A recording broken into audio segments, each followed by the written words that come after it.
এর ভেতরে কতটা ক্ষমতা, এই সম্পদের ভেতরে কতটা ক্ষমতা, এই তোমার নিজস্ব সম্পদের ক্ষমতা কতটা। কাল কিয়ামতের মাঠ যখন তুমি কালকে মারা যাবে, মৃত্যুবরণ করবে রে, তোমার সাদকা, তোমার দান, তোমার সম্পদ যেটা আল্লাহর পথে ব্যয় করবে, এই সাদকা, এই দান তোমার কবরের আগুনকে নিভিয়ে দেবে। কবরের আযাব তোমার নিভিয়ে দেওয়া হবে। জাহান্নামের আগুন তোমাকে স্পর্শ করতে পারবে না। জাহান্নামের আগুন তোমার কবরে জ্বলবে না। কবরের আযাব থেকে তুমি নিরাপত্তা পাবে, তুমি নিরাপত্তা থাকবে। তোমার কবরের আযাবকে নিভিয়ে দেওয়া হবে। জাহান্নামের আগুন যদি কবরে দাও দাও করে জ্বলে ভুলের কারণে, ভুলের কারণে, পাপের কারণে, তাহলে তোমার কবরের আযাবকে নিভিয়ে দেওয়া যাবে, দেওয়া হবে। এই দান, এই সম্পদ তোমার নিভিয়ে দেবে। কেন কেন? এটা তো তোমার নিজস্ব রে, তোমার তো নিজস্ব। এই সম্পদ তোমার বন্ধু, এই বন্ধু তোমার কাজে আসবে। আর যে সম্পদ তুমি দুনিয়ায় রেখেছো, যেগুলি তুমি কৃপণতা করে জমা করে রাখবে, এগুলি তোমার কাজে আসবে না, এগুলি তোমার শত্রু হয়ে যাবে, এগুলি তোমাকে বাঁচাতে পারবে না। এগুলির জন্য তোমাকে একদিন আফসোস করতে হবে, তোমার কোনো কাজে আসবে না।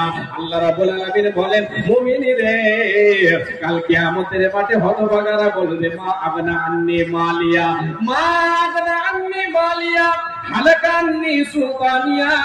মালওয়ালারা কিয়ামতের মাঠে বলবে, আইরে আমাদের মাল, আইরে আমাদের জমি জায়গা, আইরে আমাদের সম্পদ, সাই সম্পদ, আইরে আমাদের ব্যাংক ব্যালেন্স, আইরে আমাদের টাকা পয়সা দুনিয়াতে রেখে রেখেছিলাম, বুকে করে ধরে চেপেছিলাম, দুনিয়া ছেড়ে চলে এসেছে, সেই সম্পদ আমাদের কোনো কাজে আসলো না, আমাদের ব্যবসায় কোনো কাজে আসলো না, আমাদের রাজত্ব কোনো কাজে আসলো না। মুমিনরে হতভাগারা সেই দিন আফসোস করবে।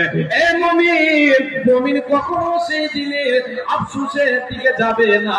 সেই দিন সুখের স্থান পাওয়ার জন্য মুমিন আল্লাহর পথে দান করতে প্রতিযোগিতায় নেমে পড়বে।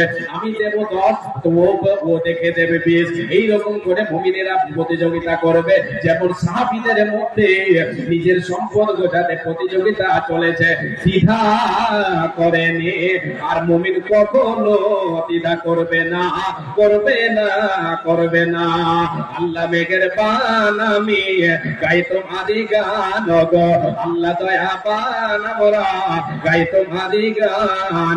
তুমি মোদের রিজিক দিয়ে বাঁচিয়েছো প্রাণ গো, আল্লাহ মেঘের পান, আমরা গাই তোমারি গান গো, আল্লাহ দয়া পান, আমি গাই তোমারি গান।